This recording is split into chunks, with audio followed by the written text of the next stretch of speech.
Men's Health First is a consulting, educational, men's health advocacy company. It was established back in 2025 of January. How it was established was an experience and a journey that I went on beginning in 2017. In 2017, I was diagnosed with heart failure, cardiomyopathy. In 2018, I received a pacemaker.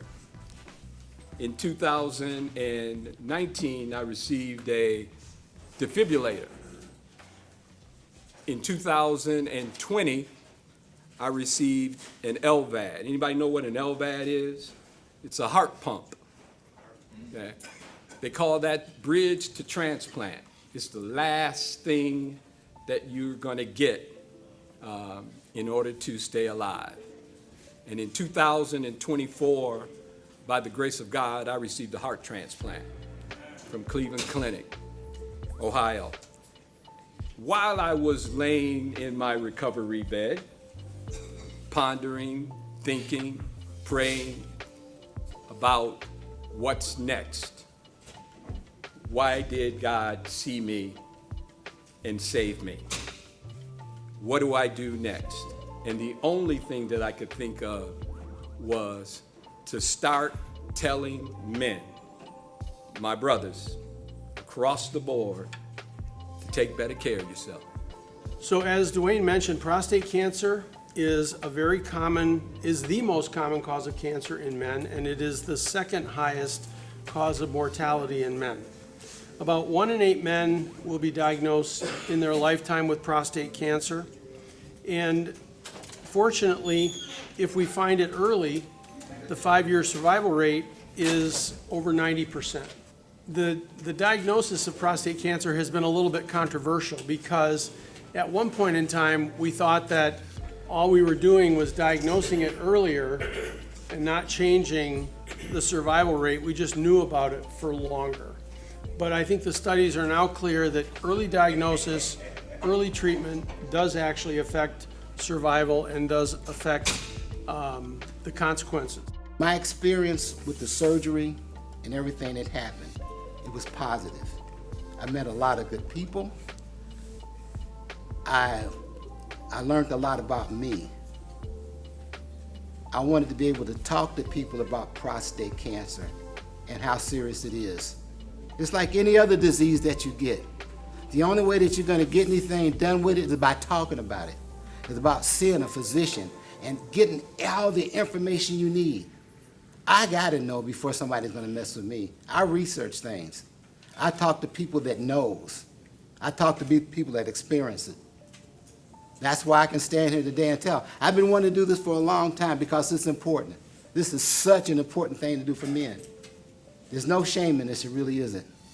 I think it takes more of a man to deal with this than to run away from it. Men be worried about, well, what happens after the surgery, what happens with radiation. There is sex after prostate surgery, in case men wanted to know that. That was one of the questions that was asked at one of the classes that we took. So don't worry about that. If whatever you're doing now, you can do it afterwards. It just might take a little bit longer. If you wasn't doing nothing before, don't worry about it. It ain't gonna happen afterwards. But I'm a man, though, so I ain't worried about it. You know, it's something that you have to really discuss with your wife. She's got to know what's going on with you. She's got to know how you feel, because it's not only you that's going through it, your spouse is going through it with you. She's going to be the one that you're going to go talk to. Don't be ashamed. That's what your wife is there for. Talk to your wife. She loves you. She understands. And even if she don't like it, she needs you. She's going to say, it's going to be all right. It's going to be all right, baby. And just because she said that, you'll be able to make it. But the message, if I have one message today, is get the PSA test on a regular basis. And if you can, like I did, I track it by a year, by every episode, and it tells you exactly to keep an eye, help you keep an eye on it. That was the biggest lesson in terms of prostate cancer, is getting that test. Because as you hear from the panel, you could be going, happy, and you could still have this problem. I tell people when they say it's in your head, literally it is. You've got a brain in there, and you've got chemicals that are, if unbalanced, you're gonna feel depression, you're gonna feel anxiety. So as long as you have a brain in that skull, it can be affected like your prostate. So feel comfortable talking about mental health. Hey, can I say some words? Can I? Yeah, sure. My PSA was 21. They recommended immediate removal. I declined to do so. So what I did, what I want to recommend to all men, is 2 types of radiations. It's the raw with the tattoos, what I had, or you can get the seed. Get the seed, because the seed is going to hit you in that direct spot. So what happened with me, I experienced rectal bleeding, all that. It burnt me all. I had to take chemo. I lost all the hair on my body. I didn't miss a damn day of work. I went to work every day. It tires you up.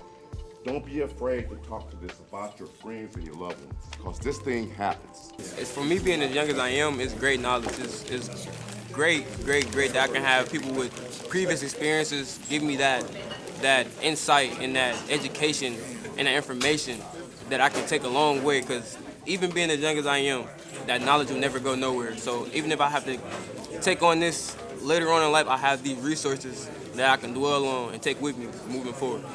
So I'm very, very grateful for this experience.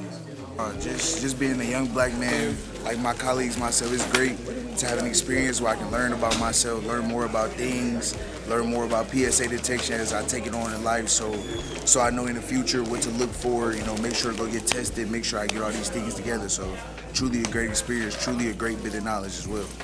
Hey, what's up, y'all? I'm Devontae Lewis, and this is my second time attending an event like this.